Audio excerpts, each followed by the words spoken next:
microphones should be muted. So when you would like to speak, please raise your hand.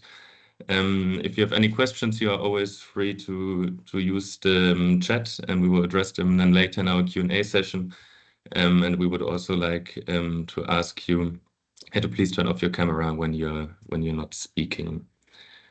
This being said, we would like to start with a quick Menti until maybe also further people are joining. So you could either click on the link that Oscar will also share in the chat, or you can also alternatively scan this QR code.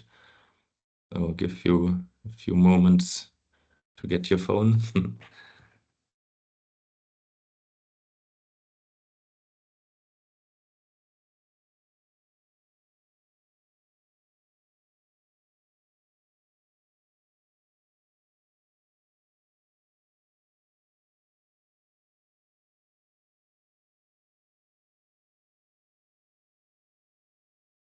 Okay, so first people are joining. Then I would like to please answer the first question, where you can indicate us from where you are joining us today. We see some people from Africa, quite some from Germany, I expect, from Central America.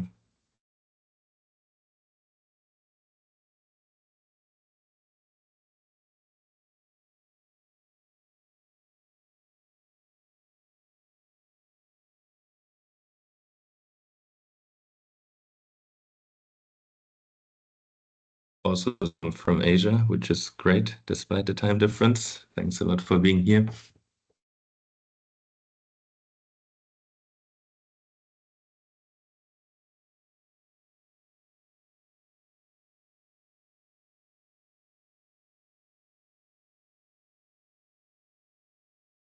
Okay, even more from Germany.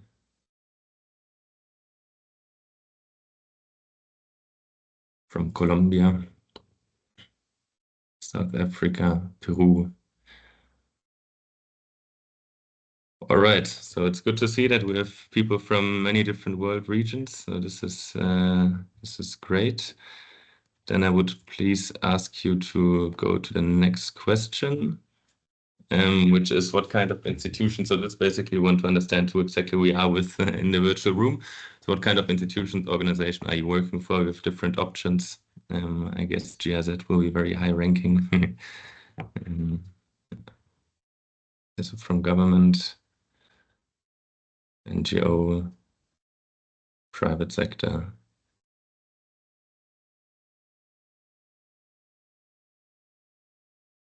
Okay, so actually we have a good mix of different institutions.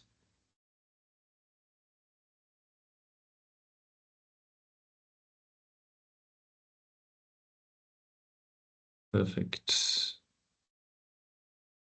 Okay, and then our last question would be, so this is on a scale from 1 to 5, and we would like to understand, are you in your work more focused on BTRs or NDCs or somewhere between? So if you're exclusively working on BTRs, you would need to put a 1. If you're exclusively working on NDCs, a 5.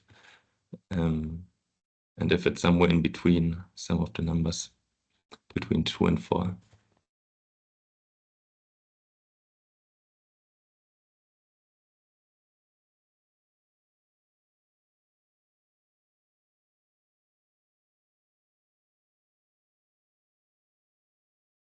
Okay, so it looks like we would have a little tendency towards NDCs, which is great. So there will be, I hope, many new information and many new synergies that we're going to discover today.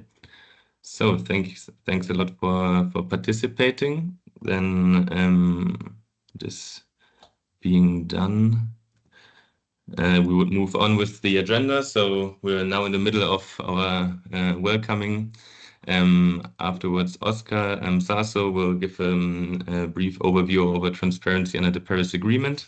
Then our 3 guests of today will speak for Germany, South Africa, and Panama. I will introduce them in a bit.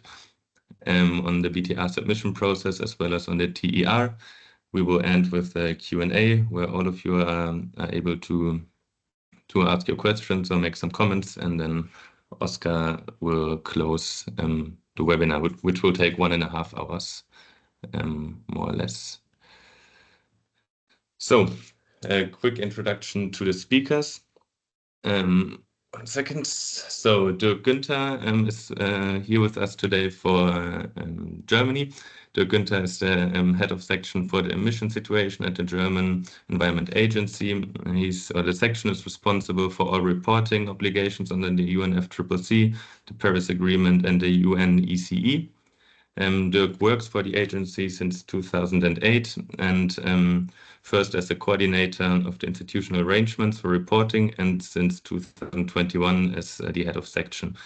He's also a member of the roster of experts under the UNFCCC and has conducted reviews for BRs and GHG inventories. Also with us today is Tuso Serrane. Tuso is from South Africa.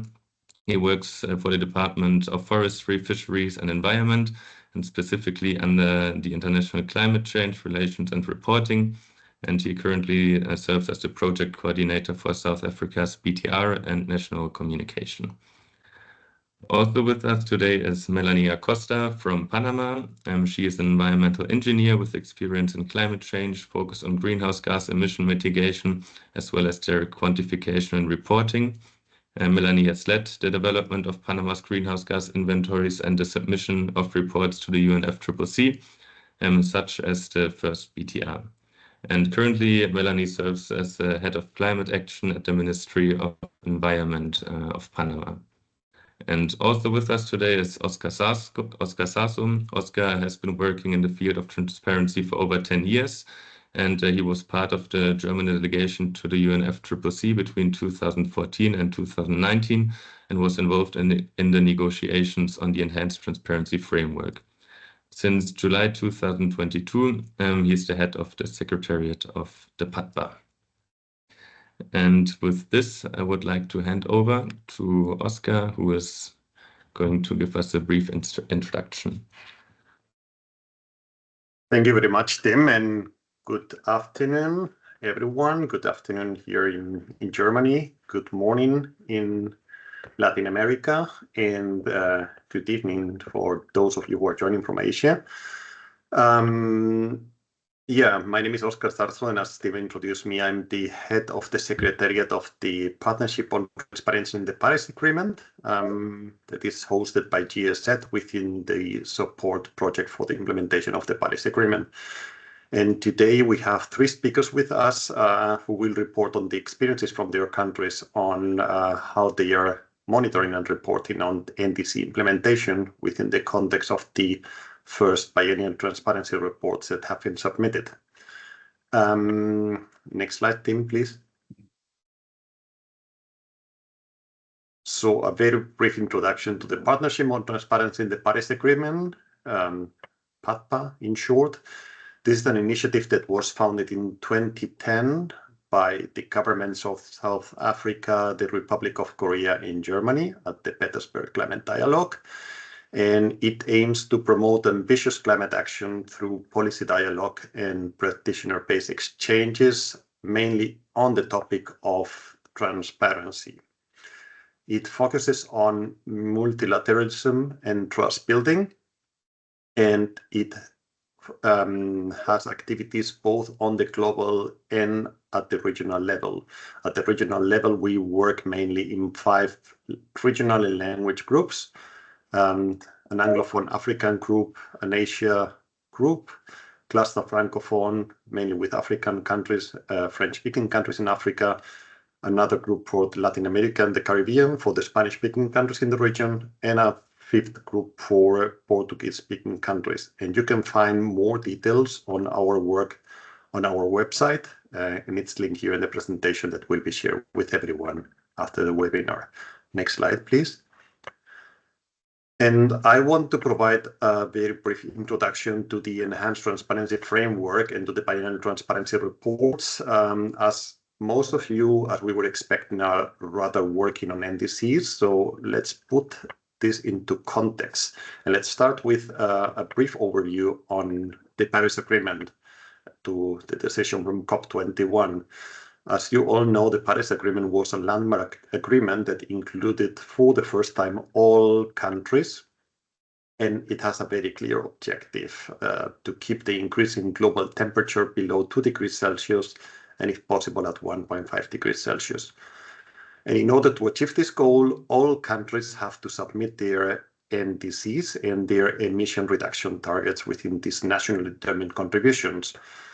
The NDCs under the Paris Agreement are subject to a so-called ambition mechanism, and probably everyone here is aware that countries have to update their NDCs every 5 years, and this year, 2025, is a big task for all countries under the Paris Agreement to submit the new NDCs, which have to be always a progression from the previous one. So we are expecting more ambitious NDCs to be submitted this year by all countries. Countries as well under the Paris Agreement are also encouraged to submit long-term goals. And here's how we close the circle. And under the Paris Agreement, its Article 13 establishes an enhanced transparency framework, the famous ETF. Next slide, please. So what does this ETF, this transparency, this Article 13 include? So under Article 13, an enhanced transparency framework for action and support is established in order to foster mutual trust among parties to the Paris Agreement and to promote its effective implementation. The enhanced transparency framework provides flexibility to those developing countries that need it, taking into account their capacities, and it also provides additional flexibility also to small island development states and LDCs. And what is important to know as well is that it doesn't start from scratch, but it builds on previous transparency arrangement to previous reporting arrangements under the convention. Under the ETF, all parties are obliged to submit a report on national greenhouse gas inventories, as well as information needed to track progress in implementing and complying with their NDCs. And also relevant and new to to most countries, at least to developing country parties, is that the information communicated by each party will be subject to a technical expert review, and afterwards to a facilitating and multilateral review of the progress made. And we will hear something about the technical expert review later as well. Next slide, please. So what does a BTR, a Biennial Transparency Report, cover? Mainly it covers what is shown here on the slide, with 2 mandatory elements for all parties: the national greenhouse gas inventory and the information necessary to track progress in implementing and achieving the NDCs. Additionally, parties can provide information on climate change impacts and adaptation, as well as information on financial technology transfer and capacity building support needed and receive. And this is something that developing country parties can report on. Developed countries, industrialized countries have to provide this information as a mandatory element, not on the support need and receive, but on the support that they provide to others. And as well, some other parties that are not considered industrialized parties or developed parties, but that are in a position to do so, can also or should also provide information on the support that they provide and mobilize. While the BTR is a common requirement for all parties, as I mentioned before, developing countries are granted flexibility and the possibility to improve reporting over time. Next slide, please. And if you're wondering how all countries are doing, and probably many of you are already familiar with this, but so far by early March, we had already 102 BTR submissions. So we are quite good. Obviously, not all countries have submitted a BTR, but also we have to remember that there is a special flexibility granted for LDCs and SIDs as well. But we are on a good way in regards to submission of BTRs. Next slide, please. Right, and what is the relation between the NDCs, the ETFs, and the global stock take? Well, the BTRs provide an opportunity for parties to report progress towards their current NDCs, and by this, they can offer valuable insights and lessons to inform preparation of the next NDCs. So it's very relevant for parties to know what they have already implemented and how they are progressing in the implementation of their current NDCs in order to inform the preparation of the next one. As well, the information collected under the ETF serves as an input for the global stocktake and the assessment of collective progress on achieving the long-term goals of the Paris Agreement.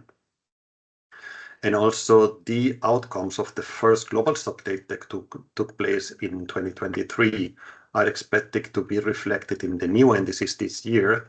And we're expecting as well that future BTRs will provide assessment of the collective progress in response to the global stocktake, to the first global stocktake.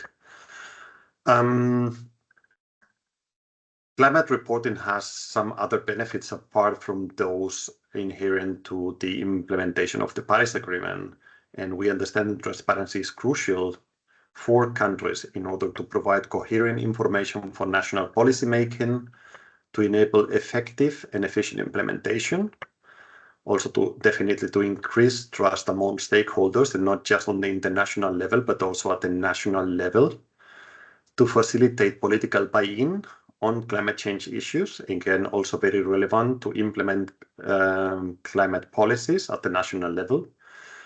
It forms the basis for accountability, both at the national and international level, and it opens the access to finance, to climate finance, to many countries as well. So adhering to the ETF to implement the enhanced transparency framework will facilitate countries' access to finance as well. I will finalize before I hand over to the speakers today with some key takeaways. So as I mentioned, the ETF, the Enhanced Transparency Framework, was established under the Paris Agreement to promote its effective implementation and foster mutual trust. Parties are mandated, all parties, to report on their national greenhouse gas inventories and to provide information to track progress on NDC implementation. And as such, BTRs are the vehicle to understand the country's NDC implementation and achievement. Further, and to assure compatibility and consistency of the information provided in the BTRs, modalities, procedures, and guidelines, so-called MPGs, were adopted at COP24, and standardized reporting formats and tables were adopted at COP26 in Glasgow. And as I mentioned before, there is flexibility for developing country parties, and LDCs and Cs may submit BTRs at their discretion. And as a final important issue is that after the submission of the BTRs to the UNFCCC, BTRs are going to be undergoing a technical expert review, and this will be followed by a facilitated multilateral consideration of progress. And both processes are happening this year, and our speakers today will be providing some insights on how they are getting ready or how they have already undergone the technical expert review. With that, I would like to, there are some other links for your further reading, and as well the email of PATPA if you have any questions and want to approach us. And with that, I hand over back to Tim to give the floor to our speakers today. Thank you very much. Thank you very much, Oscar, for this introduction. And I would like to directly hand over to Dirk to give us his presentation. Thank you.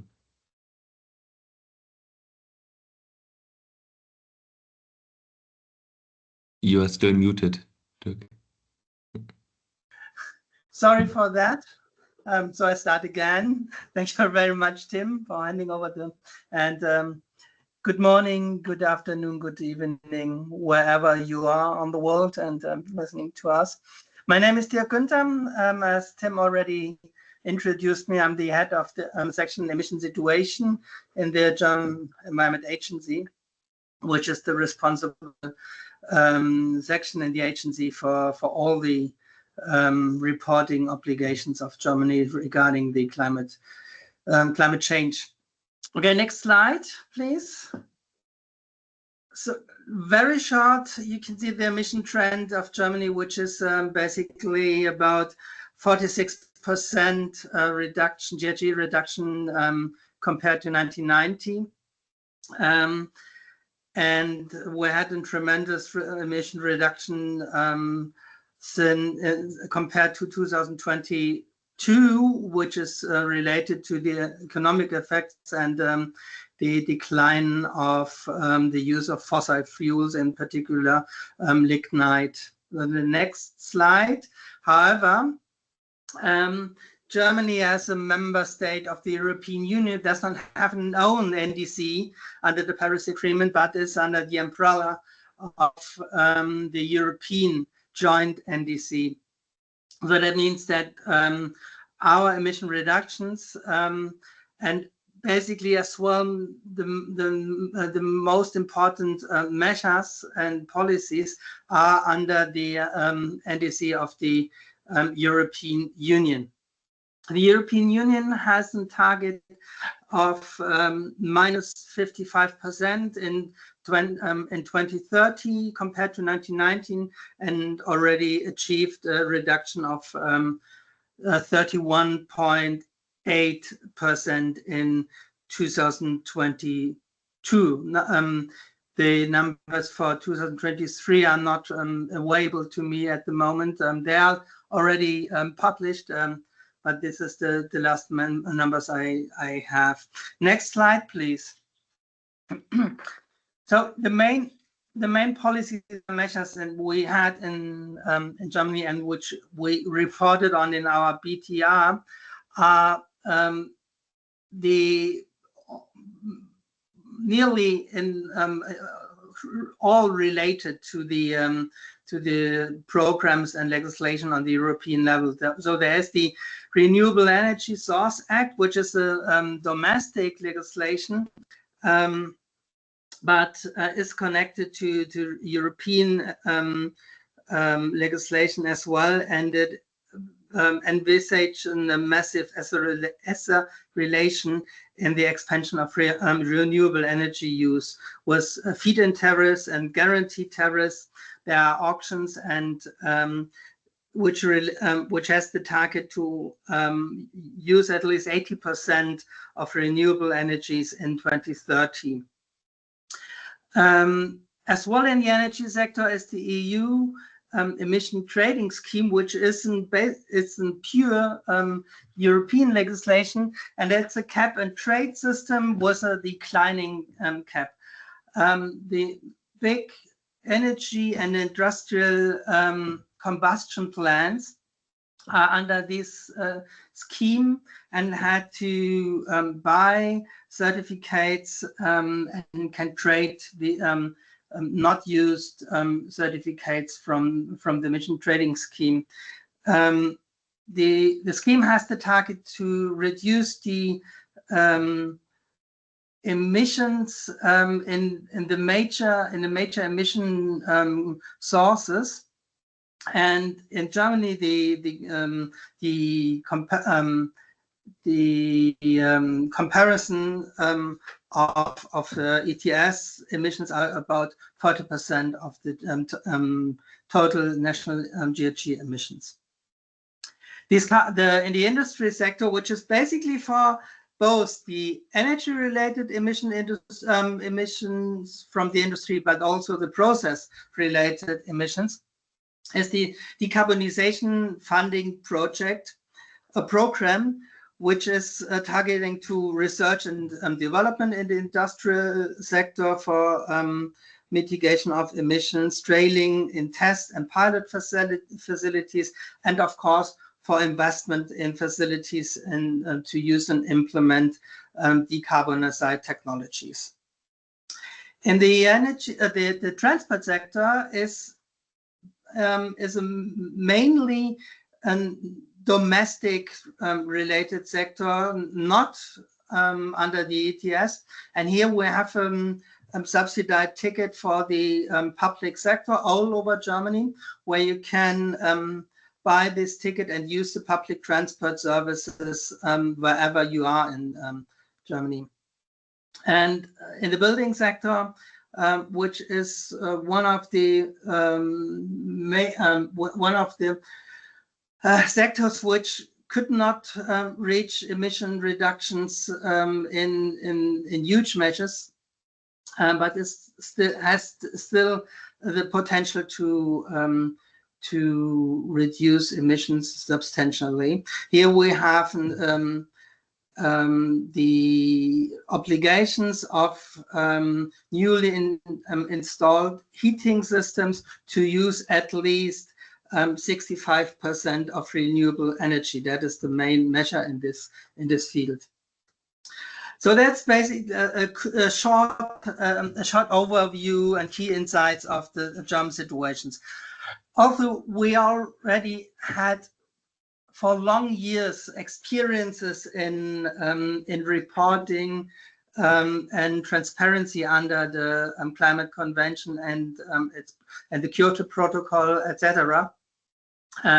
We had experienced some challenges with our first BTR, and these challenges are mainly related to unclear institutional arrangements we experienced, and these unclear arrangements were due to the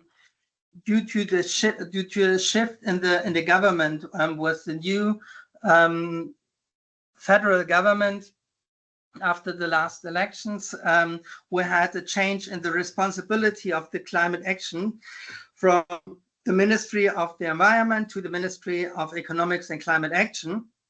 And this in the process of this shift from one ministry to another, the responsibilities in the ministerial departments were rearranged as well. So afterwards, it was for a long time unclear which department is, or which department within the ministry is responsible for which part of the climate reporting.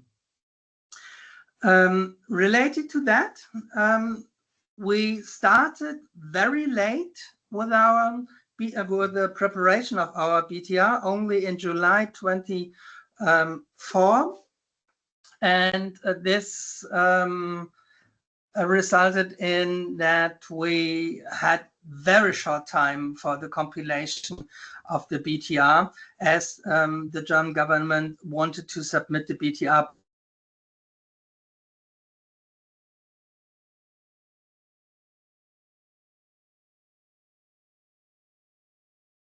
I think Dirk has fallen out. Yeah.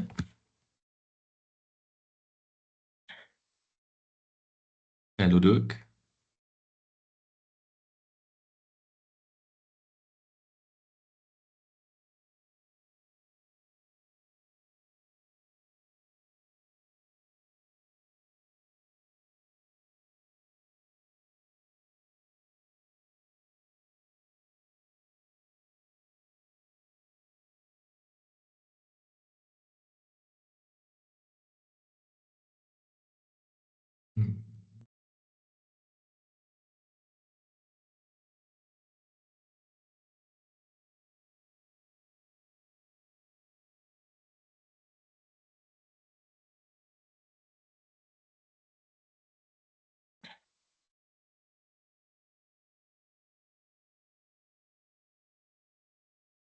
If you have any, should we proceed?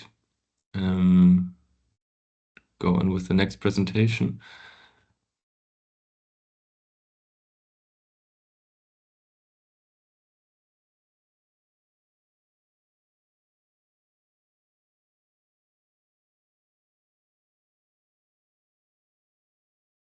It seems like he's not connected because I cannot reach him. So maybe that would be a good idea. So he still had 2 slides left. Maybe we can ask him at the end to share some more insights and move to the next presenter. Perfect. Okay.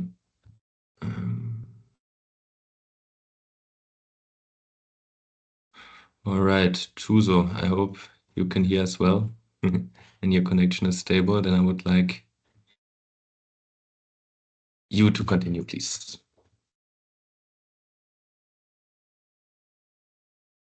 Yes, I can hear clearly. Thank you very much. So whenever you're ready, go ahead.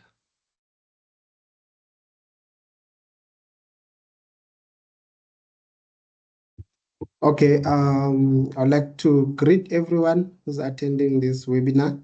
I am Thuso Tsarani from South Africa, as I have already been introduced. Today, I'll be presenting to you South Africa's experience in the BTR submission process.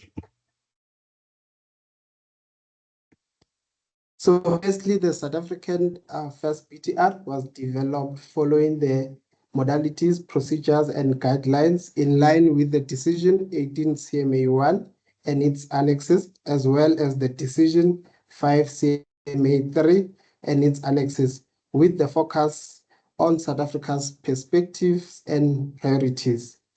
So South Africa submitted its first BTR with the common tabular formats on the 20th of December 2024, along with its standalone national inventory document and the common reporting tables. So in this BTR, there's a summary of South Africa's 9th national GHG inventory, which covers the period from 2000 to 2022. So South Africa has set an economic-wide NDC target that ranges with ranges of 2025 and 2030. So in this BTR, South Africa was tracking the first 2 years of its NDC implementation, which is from the 1st of January 2021 to 31st December 2022. Next slide, please. Looking at the GHG emission trends, South Africa's GHG emissions, excluding LULUCF, were 489 million tons of carbon dioxide equivalent in 2000, and these decreased by 2.2% by 2022, with emissions excluding LULUCF in 2022 estimated at 478 million tons of carbon dioxide equivalent.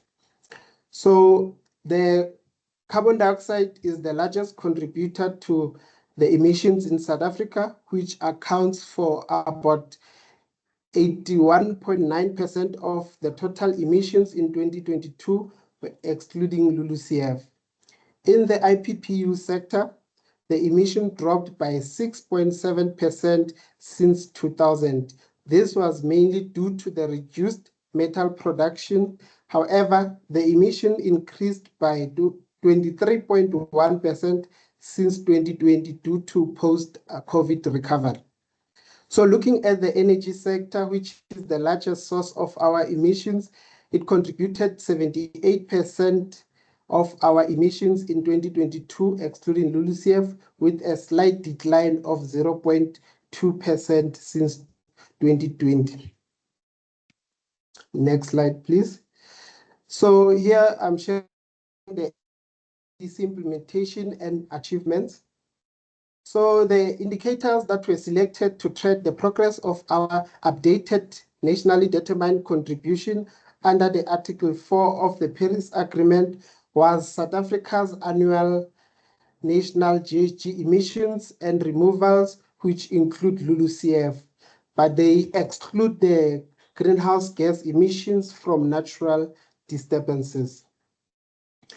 South Africa's updated NDC outlines a framework to track progress on the emission reductions in accordance with information for clarity, transparency, and understanding. So in this BTR, South Africa was tracking our updated NDC, which sets the target for annual GHG emissions that will be in a range of 398 to 510 million tons of carbon dioxide equivalent by 2025, and 350 to 420 million tons of carbon dioxide equivalent by 2030.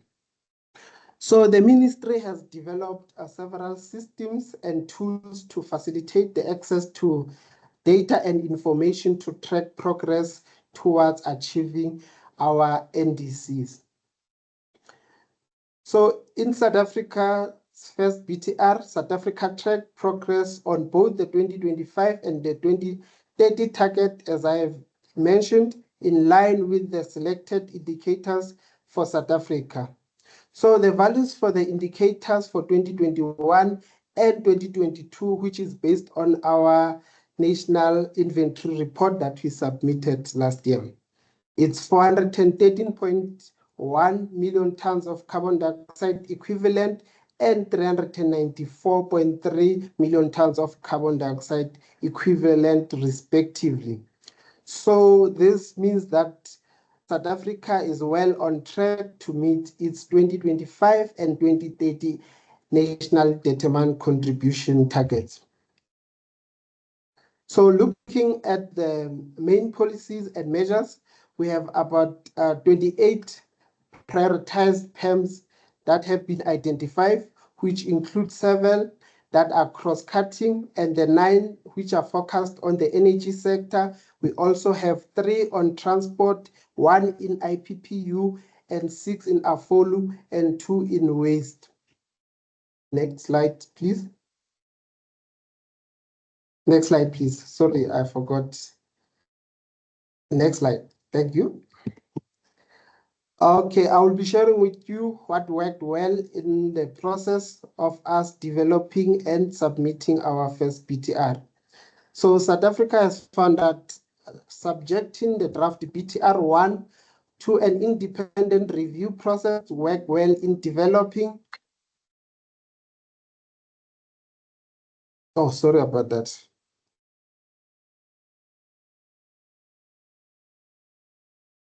So South Africa found that they're subjecting the draft BTR1 to an independent review process have worked well in developing an independent first BTR.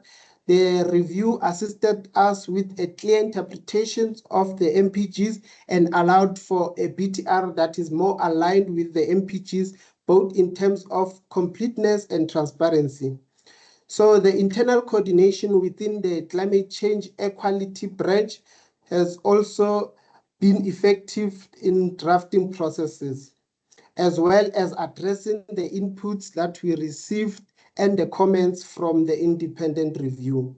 Additionally, it has helped to facilitate the explanation of the constraints that we faced where flexibility provisions were used.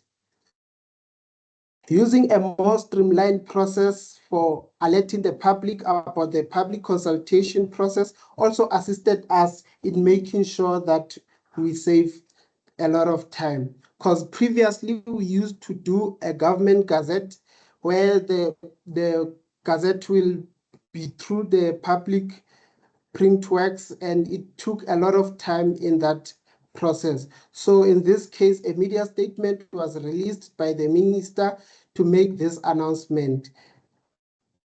So also maintaining regular meetings and adhering to project timelines also contributed to the success of our initiative. Also, the ministry leveraged on the support that we got from South North to navigate the complexities of the procurement processes, especially that in South Africa, there's a bureaucratic system that also causes delay when it comes to procurement processes. So by partnering with organizations like South North, we're able to overcome these challenges and ensure a timely execution of the project. Next slide, please.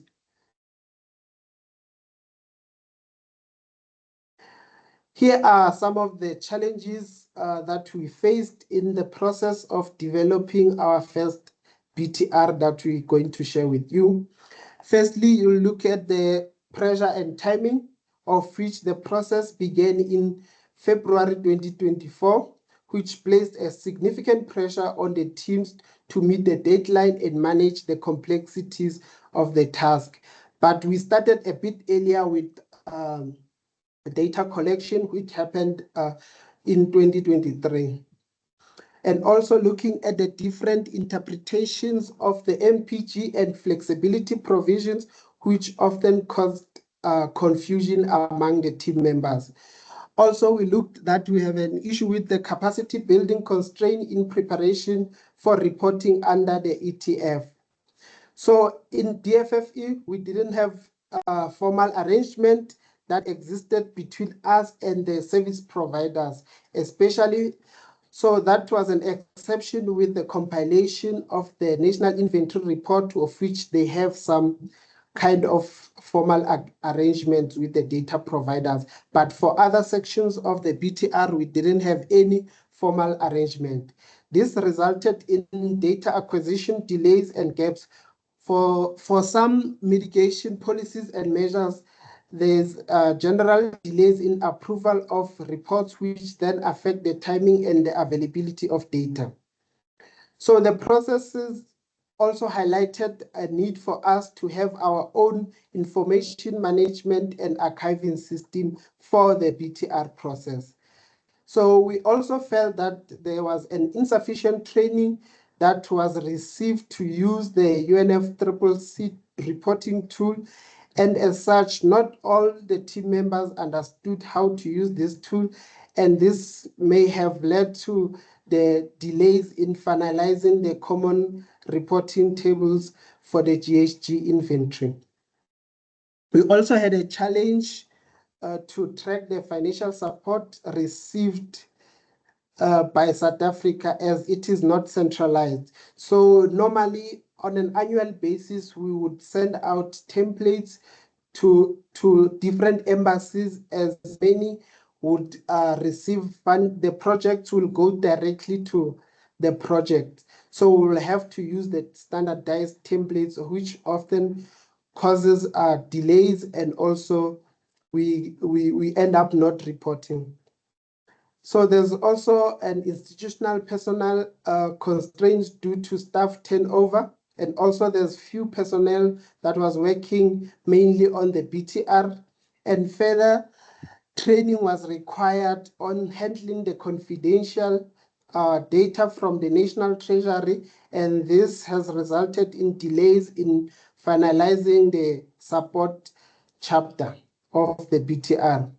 So there was also lack of sufficient financial capacity building and technical support that was still required to update and maintain our national climate change information system, as well as aligning it to the reporting under the ETF. So there was also lack of sufficient support that is required to develop the provincial systems that will be linked to our national systems. So the information that would received on the National Climate Change Response Database, which is a submodule of our National Climate Change Information System, includes the implementing agency, program description, and the budget. But this information require an unachieved emissions reduction incomplete for most of the programs. So also the accuracy and verification of the information that was reported by individuals in the National Climate Change Response Database is a cumbersome process. Next slide, please. So looking at the lessons that we learned throughout this experience, developing the first BTR greatly assisted us to identify where the reporting gaps are. So it's going to be better for us in future reporting because now we have some experience. So we feel that more financial support is required to including for implementing the greenhouse gas improvement program, which will also improve the quality of our national inventory report. This greenhouse gas improvement program will look at specific sectors and different projects to make sure that we acquire the data that we need.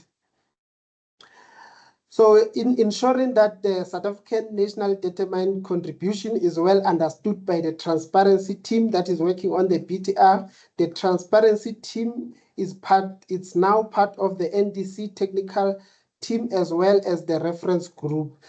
This, we believe, will help us to ensure consistency and alignment, which will allow for the use of the same projections in the future BTRs. So we believe that more capacity building is required on the use of the tools to generate the CRTs and the CTF, especially in-person hand-on training, as well as for addressing capacity constraints identified where flexibility provisions were used. We feel that this is the area where the CGE, the PATPA, and other the support providers could assist us. The outcomes of the technical expert review will be crucial for South Africa to identify the capacity building needs and the areas of improvement for future BTR. So this will be one of the priorities for us for 2025. As well, that this is important to have a well-defined, formalized institutional arrangement for data collections. The ministry has entered into some formal or informal data sharing agreement with our national treasury, which will be helpful in acquiring the much needed financial support data. Next slide, please. Getting ready for the technical expert review process, South Africa will undergo an in-country technical expert review process for our first BTR. So in preparation for the in-country technical expert review process, South Africa, in consultation with the Secretariat, has agreed that the review will take place in Pretoria during the week of the 12th to the 15th of May 2025. So South Africa is in contact with the Secretariat to prepare the necessary logistics for the technical expert review process.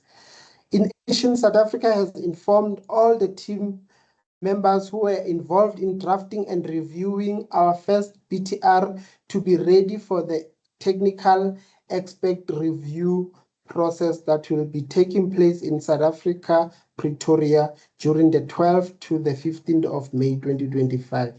Thank you. Next slide, please. Thanks to everyone to allow me to share our experiences in making our first Biennial Transparency Report and submitting on time. Thank you.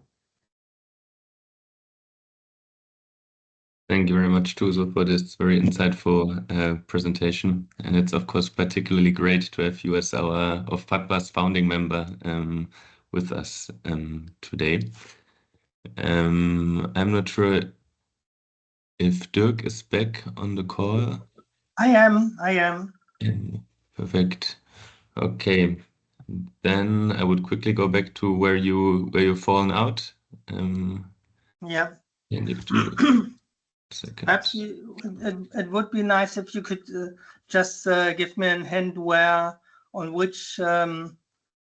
I stopped or where I fall out the meeting.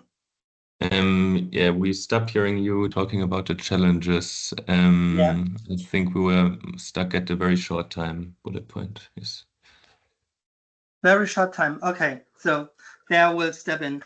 So this very short time point was actually related as well to the shift in the government structure, as we had to first clarify the who is responsible for what. We only could start with the preparation of the BTR in July last year, and the government aimed to submit the BTR actually before the COP29. And finally, we managed to submit the BTR at the COP, so during the COP, but this was really a challenge related to that, or let's say related to the to the shift in the government were as well that most of the authors of the BTR had no or even little experiences in the reporting under the UNFCCC, and as well was the compilation and drafting of a BTR or such a comprehensive report. So he was capacity building for the authors as well necessary. Not related to the institutional arrangements were the new reporting tool by the Secretariat, where we faced a lot of minor challenges and some major difficulties in the tool. And as Germany has a rather complex economy, we had to represent this complexity as well in the tables, and that was not easy in all cases, and this challenged us as well. So how we managed these challenges and what are our solutions? What were our solutions?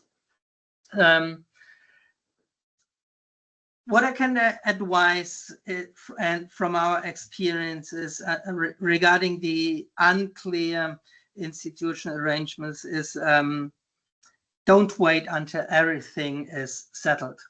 So go ahead where possible and find pragmatic solutions. So that was what we did here. As I said, we had a lot of experiences in reporting and compiling reports under the UNFCCC. And within the agency and within my section, we already knew what was necessary and what has to be done, regardless whether the institutional arrangements and the hierarchy and the buffers were clear or not. So we just started on wherever it was possible, and find the pragmatic solutions in governing our government or our government departments. Regarding the very short time, here's again our experiences in the national, European, and international reporting obligations helped us, and we could use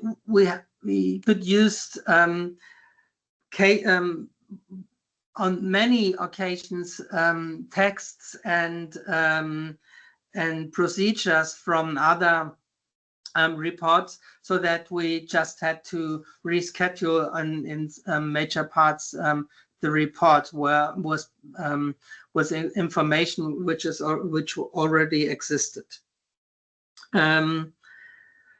The disadvantage by this approach is to that you have to update and to adjust the report to the requirements of the BTR, but that was more adventurous as just to wait everything is clear, and it saves time. Regarding the little experiences of the authors, here we had an internal capacity building, and the experienced author had the new authors in dealing with the text and what are the obligations and what are the procedures. So we could learn from each other, and that I think is a fruitful advice for other parties to learn from each other within a team, but also from other teams and other countries. As well, for the reporting tool, we exchanged with colleagues from other European member states what they experienced, what what solutions they found for dealing with this, with the challenges and the difficulties in the reporting tool. And yeah, in the end, it's try and try and try. I think the reporting tool is now, with the new updates, more able to, or more functional, and could also work, and you could also meanwhile work rather properly with the tool. That is what we experienced and were challenged in for our first BTR in Germany. And I thank you. Thank you very much. Thank you very much for the presentation, Dirk. Great that we could still finish it. And then without further ado, I would like to hand over to Melanie, who has now been waiting for long enough. So yes, Melanie, please, the floor is yours. Hello, everyone. Hola. Greeting from Panama. Thanks for the space to share our experience with the submission of our first Biennial Transparency Report. Next slide, please. I always like to start the presentation with how has been the compliance to the UNFCCC of Panama. Before the establishment of our GSG system, the reporting to the convention was really difficult for us. But since 2020, when we established the SINHEI, in Spanish is our GSG system, we start accomplishing the dates and the timeline that the reports need to be submitted to the convention. After that, and with the establishment of the GSG system, we start a lot of capacity building inside the ministry because before that, most of the reporting was a product of different consultancies. But since the second BUR, we start doing the reports by ourselves. And we start developing our GSG inventories or national communications, and including our NDC. Next slide. Here you can see how is our time series of our GSG inventory. This is part of the result of the different capacity buildings in the country. As you can see, the Panamanian forests capture more carbon than the total GSG emission that are caused to the climate crisis generated in the country. If we only review the emissions, the main source of emissions in Panama is the energy sector through road transportation. Next slide. Here you can see how we use our GSG inventory to focus and start to include our national mitigation process. We, in our NDC, we only have like 3 specific goals that are quantitative and are really related to the main sources of emission in our GSG inventory. Obviously, we have an energy goal that is to reduce the emissions through the baseline. We also have a goal in the forestry sector because we want to increase the capacity of absorptions to 2050, and we also have a restoration in land in different modalities of agroforestry and silvopastoral systems. Also, we have another goals through the Panama Canal from local governments and also for the private sector, but are not quantitative goals. And something really important of our NDC is that the waste and the IPPU sectors are not included in a clear way. So that's one of the things that we are trying to change. Next one. Here, since now we have our time series and our inventory is more easy for us to track our emissions. And it's helped us a lot to establish that MRV system to the tracking of our NDC. So here you can see the results since 2000s and how the different sources in the different sectors are being increasing, most of them. Next one. So regarding our legal framework, we have been really working establishment the institutional arrangements. So since Panama approved and signed the convention, we have been working trying to maintain a strain framework in climate change. So we have been developing the institutional arrangement through different instruments. We have our climate change law or environmental law that includes climate change. And after that, we also regulate the mitigation and the adaptation to executive decree in 2020. Is the same instrument that we use to establish our GHG system and also the process of mitigation in the NDCs. So right now we are working in our climate change law, and we've also been establishing different other instruments like the LTS and other systems to secure the tracking of the NDC. Next one. So as already told you, in our general law of environments, the institution in charge of the reporting of the inventories and to establish the long-term strategy is the Ministry of Environment.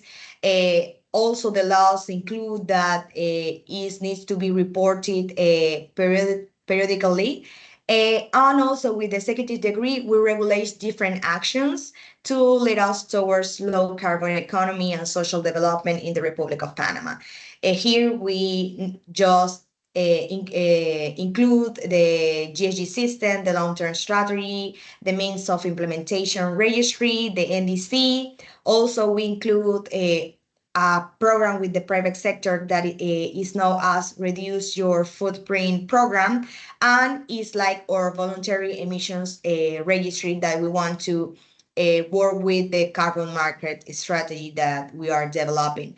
All these is globally included in the Climate Transparency National Platform that is our biggest instrument to secure the tracking and the presentation of the different commitments to the convention. Next one. Here you can see how is the structure of our institutional arrangements. Even if this is more focused on the GHG emissions, GHG inventory, we are trying to replicate this same structure for the tracking of the NDC and also for the adaptation manners. Now we have a time series, we have national capacity, we have been developing 3 different GHG inventory through the different reports to the conventions. We have passed through 2 AQC processes voluntary with the Secretariat. We have a subsystem that allow us to develop the GHG inventory in a better way. And we have the opportunity to include different improvements in our reporting process. Next one. So one of our key efforts to be like the BTR champions as the convention established, we have been really working in establish the different capacity buildings from the first beginning. We have been working a lot with international cooperation and trying to learn from other countries. We work really close with the Latin American Network for GHG Inventories. We have been submitting inventory QA/QC process that allowed us to identify and prioritize improvements, and we have formalized institutional arrangements and procedures to facilitate the sustainability of the process. So in the improvement, you can see how Panama have been really working to change the results since the reporting of our first BTR. With the establishment of our institutional arrangement and with our GSG system, we improve along the reporting of our reports through the conventions. Next one. So with this context, now we present our first BTR in July, sorry. And we became the third country worldwide to do it and the first one in Latin America. So it was a real achievement for us, but I have more context to give it to you so you can understand why we present really early than the other countries. And the next one, this is due it for a strategic decision that we need to take in 2021. So Panama present the second BTR in 2021. So we need to present a third BTR. But since we haven't the chance to have the proposal to receive the financial support, the country decides to present the proposal directly for the first BTR, because we understand that the financial support for the BTR is not going to be received on time. So we focus our work directly for the first BTR. So we present the proposal in 2021. Then we received the funds in 2023 in February, and then we give the submission in June. In June 2024, and we start the technical expert review on last December. Next one. So one of the different experiences and challenges that we have, it was the capacity building. So we understand that we need to strengthen the capacities to track the NDC. In the case of the GSG inventory, that was really clear, but in the case of the NDC tracking, it was a really challenging process. It was the first time that we do it. We were overcoming different languages barriers and logistic and multiple simultaneous processes, because we were working not just on the BTR, but also we were working on the LTS and our NDC. But with this, we identified different benefits because we were working with different projects. It was not possible to develop this report without the help of the other teams that were working in the other documents, because the financial support that we received for the BTR was not enough for have the full team that you need to have for develop a report like this one. The institutional arrangement was really need to have a coordination mechanisms. In our case, it doesn't work like to have just a coordinator. We were working with 4 coordinators for each chapter, and we have a coordination team that really helped us a lot. In the case of projections, it was really difficult because we were trying to develop emission scenarios while integrating insight from international experts to improve data accuracy and also comparability and consultations. We work with different experts with international cooperations to ensure we can include different improvements and technical discussions to the process of the reporting of the BTR. Next one. So here you can see the overview of the technical expert review that we have. We start receiving the different questions from the secretary from the technical experts in November, and the team was included by 12 experts, 6 from the GH inventory, 2 for projections, 2 experts for RED Plus, and 1 coordinator to ensure a comprehensive evaluation. Through the review week, we also have the team here available, so we can exchange a better experience with the experts reviewer that we receive here in Panama. We prefer an in-country review. It was the first time that we do an exercise like that, but it was really enrichment for us. And right now we already received the draft with the capacity building and lessons learned in the draft, and we are going to present in Bonn in the multilateral facilitative process. For next one. In the case of the technical expert review, one of the lessons learned that we have, it was really important to strengthen the coordination and the follow-up and the work plan of the review, because we already have like the schedule that and the different dates that we need to accomplish the process. And one of the biggest recommendations that we have is really to the countries to ensure that have one coordination and a clear leadership in the process to ensure efficiency in the different exchanges with the experts.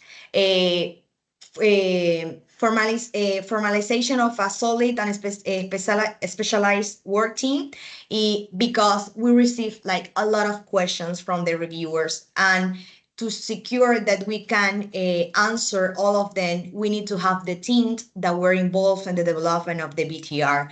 In this case, we recommend that response promptly the question as soon as possible, and it's better to secure the answer before the review week, because in that case you can ensure and take more advantage of the experts here in the country or through the week of review, because they already have all the information, all the answer, and they can focus specifically in that ones that were not clear enough. We optimize optimization of resources across different processes, as already told you. For us, one of the biggest challenge that we have is that we were reporting the BTR, but the tool was not ready yet. So even if we try to report through the ETF tool, it was really difficult because, as I hope you already know, at the beginning the tool have like a lot of problems, IT processes, and it was really difficult to secure that we could present the tables before December 31st. So we were explaining that to the reviewers, and that was really difficult for them to understand some of the information that we were referring through the questions, because they didn't have access to the tables through the platform, to the reporting tool. We value the international cooperation for the capacity buildings of the teams, and another recommendation that we have is to ensure the alignment with process requirements. In the case of our system, since it's a system that is really new, it was really easy for us to adapt the reporting process for the ETF, because like we use the IPCC guidelines, we use for reference most of the reporting that developed countries already present before, because by that time we didn't have like another BTRs to have of reference. So it's really important, even if you don't have all the information available for the documents, at least the the use of flexibility is really helpful. In our case, we use it. So we try to align really well the process of the reporting through the MPGs. Next one, I think that's the last one. Looking ahead, how we are going to incorporate the different recommendations that we receive for the technical experts. So we are developing an improvement plan for ensure the future reports. We already have an improvement plan for the GS inventory, so we are going to include the new recommendations through that improvement plans that are more like focus on NDC process and in the reporting and cross-cutting issues. We are trying to develop a training plan to address key recommendations from the experts reviewer, because right now there's a lot of things that we need to improve that are more focused on NDC tracking and projections, that we are like missing some capacity buildings in that manner here inside the ministry. We are developing capacity building initiatives to strengthen national expertise in transparency, and also enhancing peer learning and regional collaboration for continuous improvements with different countries through the CBGSP, the Latin American Network of Jewish Inventory, and now we are being ready to present in Bonn the last part of and we can close the cycle of the reporting of this first BTR. And here you can see like our NDC. Right now we are working in the update of our NDC 3.0 because we evaluate our NDC and with the NDC navigator, and we understand that we need to establish the difference between mitigation and adaptation commitments, because most of our NDC is focused in adaptation. So we are trying to be really clear in transparency in how we are going to achieve different commitments. We are trying to address new sector and gases, the F gases that are not included right now, and also the methane. We are doing the difference between measures, commitment and measures that is not really clear right now, including reduction targets for 2035, and how Panama is going to use the Article 6, and how it's going to impact that or NDC. I think that's the last one. Thank you so much for the space. And if you have any questions, there's my email and how you can reach me. Thank you. Perfect. Thank you so much, Melanie, for your presentation, and congratulations again for being among the first countries to have submitted the first BTR and for having completed the TER already. I stopped now the screen sharing since we arrived at the Q&A, and for this I would like to hand over to Oscar. I haven't been able to read through the chat, so I'm not sure if there are some questions already. Otherwise, I would invite the audience to also raise your hand and ask the questions directly. Over to you, Oscar. Yeah, thank you, Tim. So far, I didn't see any questions in the chat, so feel free to either raise your hand or ask questions in the chat now. I would have one question to our speakers today, and mainly to South Africa and Panama. And given the fact that this is the first time that you're reporting on NDC implementation in your countries, how was the report received by the stakeholders? Did they find it useful? Did you find that the cooperation has been enhanced due to this fact? What were the findings? Maybe we can start with you, Melanie, as you had the last presentation.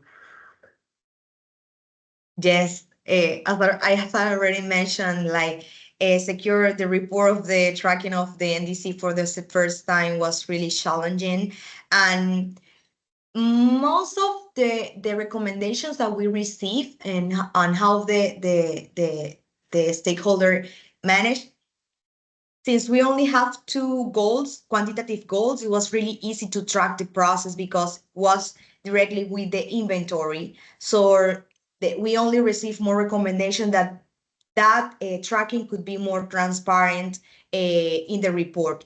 Because before the BTR, we haven't developed a process to ensure the tracking. So since it was really difficult in the BTR, now we are securing the process to the tracking of the NDC. But they received the information really, really well. And right now, we are just trying to make some adjustments to the process of the tracking. And it's going to be really helpful for us in the update of the NDCs, that now we are going to secure which are commitments that we can track through the BTR and which one are measures that is more, because in our case of the NDC, we have like a commitment and is developing a coral map. So the only way that I can secure the tracking is if the document is ready.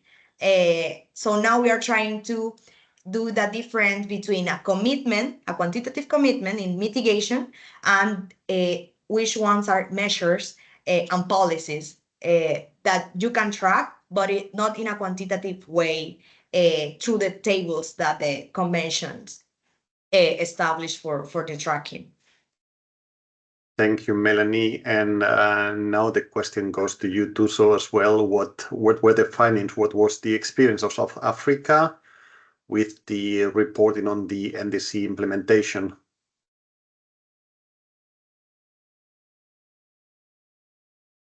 I'm not sure Tuso can still hear us. Oh, Yes, yes. I'm still here. Yes. Okay, with the experience of the NDC implementation, I think it was a positive attitude towards the stakeholders. We are not yet in our technical expert review process, so we don't have any recommendations from them. But we took our BTR for public consultation, which we consulted with the public to give inputs and all that. There were positive articles that were there that people were commenting on our BTR, and also internally when we do the presentation sharing the BTR, so people showed a positive mood about our tracking of the NDC. As I have mentioned in my presentation, that it looks like we are well on track to meet our 2025 and the 2030 NDC target. So I think it is a good positive experience. It's a learning experience as we were doing the first BTR, and then the systems are not yet developed, but we are working on it and going forward. We have a positive mood. Thank you. Thank you, Tuso. And I see some questions in the chat, and I see also a hand here. I would start first with one question from the chat from our colleague from Vietnam, Nue, referring to the technical expert review. He's asking whether the technical expert review is compulsory for the BTR process and why it is not conducted before the BTR submission. And here, just as I mentioned before, yes, the process is mandatory and it is conducted after the BTRs are submitted, because on the technical expert review, the contents of the BTR are analyzed by a team of technical experts, and this team is basically put together by the UNFCCC Secretariat. So the team is composed of experts from other countries, both developed and developing countries, and they conduct these reviews on the mandate from the Secretariat of the BTR, and they provide a report with conclusions and findings of the BTR review. I hope this helps. And now I would like to hand over to the person in the chat here, Liz Philip. So I see your hand. Do you want to ask a question here?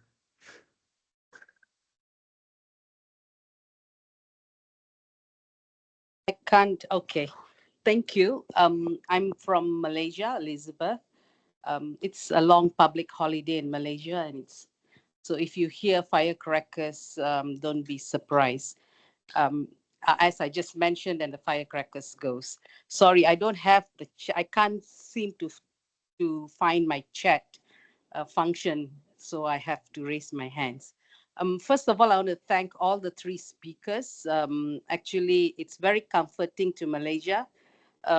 Just like Germany, we also had some issues with institutional arrangements, and like all countries, we also started late. But I have questions to Germany and South Africa. A common question. Basically, when you used whatever system to calculate your inventory, whether it's IPCC software, I think Germany did not use that. And when you want to transfer those information to your CRT, CTF tables in the UNFCCC process, did you encounter any difficulties? And if you had encountered difficulties, how did you overcome them? Because from our experience, we see some of the categories were even not the same between IPCC and the CRT tables. And I think during the negotiations, this was also discussed. So that's a question to Germany and to South Africa, and to Panama. I wanted to ask you did you use the IPCC software to do your GHG inventory estimates?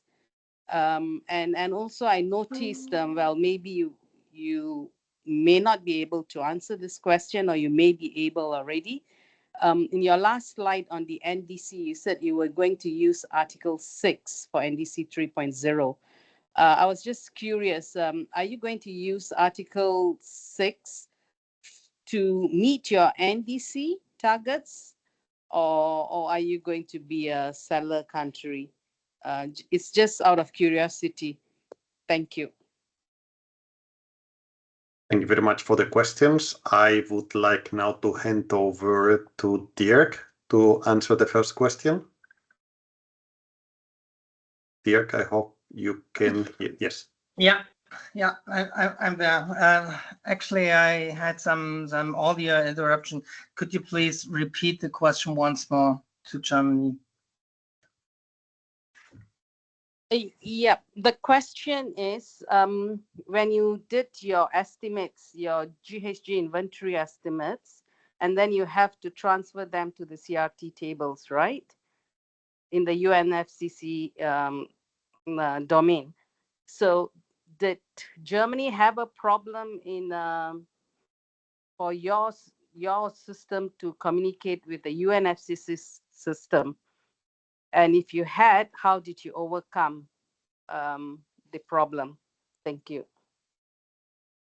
Yeah, indeed. So we the major problem was to import the XML file or the JSON file into the UNFCCC reporting software, and basically that was a lot of IT work and scripting for matching the variables, and in the end it was handwork in the reporting software to solve the problem, and it took us about in the end 2 months to have a proper inventory. Thank you, Dirk. And Tuso, given that we are already over time, if you may provide a short answer to the question from Malaysia, please. Okay, I saw a question on the chat box that was directed towards South Africa about the natural disturbances from the greenhouse gas inventory. So South Africa followed where they excluded events in the wildfire, which are generally not included unless it is directly influenced by human activities. So events such as land use changes or fire management that were not included. So this really helped to ensure that the GHG inventory is accurately reflecting that these are induced emissions by humans. So we just managed to exclude those disturbances. And the question about the inventory, yes, I did outline in my presentation that we did encounter a lot of challenges. So we had like challenges like the system was too slow when like a lot of people were working on the CRTs. So the system was slow. It was given that error and out of memory issues. So we had to contact the Secretariat for guidance and to help us to develop the CRTs, as it was a bit too late at that time. We wanted to meet the target, so we had meetings that followed the trainings, because they started off by giving us trainings on how to use the tools. Now, when we're using the tools, we encountered some issues, and then now we had to consult with the Secretariat to give us guidance. Also, there was a common error of the completeness check, which was based on the non-mandatory data that also posed a challenge, of which in one of the learning exchange we attended in Kenya, we raised that with the colleagues from the UNFCCC. They said no, they understand there are some gaps with that and they are working on it. And also with the tool, as we have suggested, that we just feel it's better if you are engaged in an in-person hands-on training in learning this tool. So with one of the learning exchange, we had something similar to that. That's why we recommend that most of the experts that are working on the GHG inventory should be exposed to hands-on training that will equip them to be able to use the tool and also make sure that they effectively generate the tools. Yes, we did. We didn't also use the IPCC software. We were using our national system, so it was quite a challenge because everything we had to do manually and input into the tool, generate the tables. So from the learning exchange we had in Kenya, we had that Kenya, they were able to submit their common reporting tables on time because it was easier for them to transfer from the IPCC software tool to the UNFCCC reporting tool. So with us, we did have a lot of challenge. That's why we proposed that more hands-on training will help us to work out on those issues. Thank you. Thank you, Tuso. Thank you very much. And one final answer from you, Melanie, to the question on Article 6, and before we close the webinar. Yes, sure. So we are going to include how we are going on how Article 6 is going to impact the NDC commitment. So if we are also like commitments in energy and forestry, that also are sectors that you can use for projects in the carbon markets, how we are going to do the difference between what is going to be part of the carbon market and what's the part that is going to be helping us to accomplish our NDC. Thank you very much, Melanie, for that answer.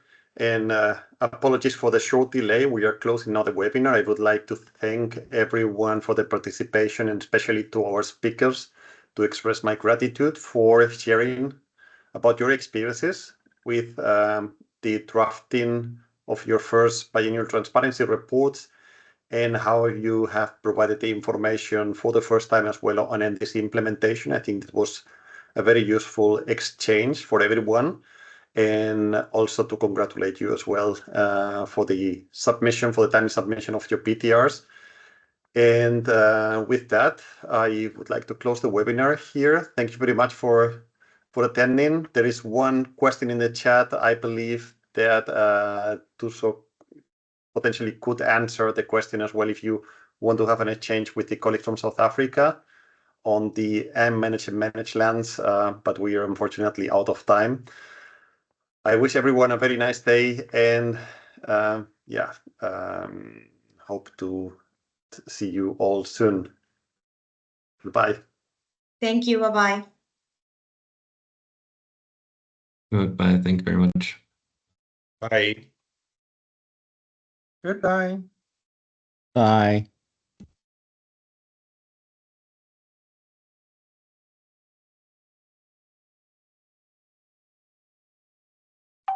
Bye. Thank you.